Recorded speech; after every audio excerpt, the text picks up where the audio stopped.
Welcome to HYCM Insight with myself, Giles Cochran, the Chief Currency Analyst here at HYCM. The market move for the session ahead is as follows. Nike is an American multinational corporation that is engaged in the design, development, manufacturing and worldwide marketing and sales of footwear, clothing, equipment, accessories and services. Nike shares are entering a strong time of the year. From February the 8th through to March the 2nd, Nike shares have gained 9 times in the last 10 years.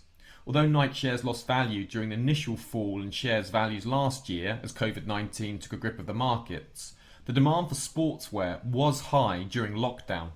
Nike could be a stock that sees its share price rise. Will Nike gain in value again this year over this period? Key risks. The key risks to this trade is if there's a strong risk-off trading heading into year-end, or the stimulus bill not being passed in as great amount as expected.